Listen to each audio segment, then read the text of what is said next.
राज्याचे उपमुख्यमंत्री अजित पवार यांचं बुधवार दिनांक 28 जानेवारी रोजी बारामतीत झालेल्या भीषण विमान अपघातात दुःखद निधन झालंय। त्यांच्या निधनानं अवघा महाराष्ट्र शोकसागरात बुडालाय।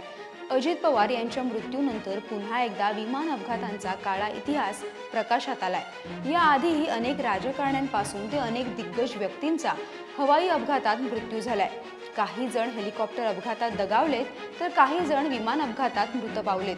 अगदी संजय गांधींपासून ते जनरल बिपिन रावत आणि आता अजित पवारांपर्यंत अशा अनेक दिग्गज व्यक्तींचा या यादीत समावेश आहे। गेल्याच वर्षी 12 जूनला झालेल्या अहमदाबाद विमान अपघातात गुजरातचे माजी मुख्यमंत्री विजय रुपाणी यांचं निधन झालं होतं।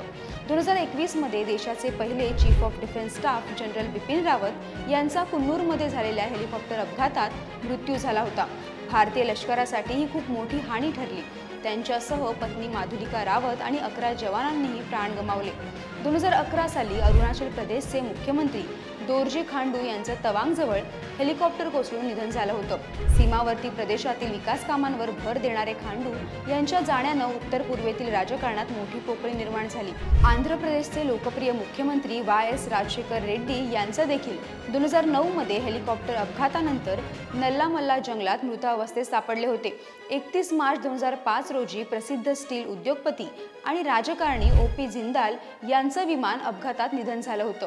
त्यांच्यासोबत हरियाणाचे माजी मुख्यमंत्री बन्सीलाल यांचे पुत्र सुरेंद्र सिंग देखील होते। या दोघांसहित पायलटचाही मृत्यू झाला होता। 2001 मध्ये माजी केंद्रीय मंत्री माधवराव सिंधिया यांचे मैनपुरीजवळ विमान कोसळून मृत्यू झाला होता। 1980 मध्ये काँग्रेसचे नेते संजय गांधी यांचे दिल्लीतील सफदरजंगजवळ विमान दुर्घटनेत निधन झालं होतं।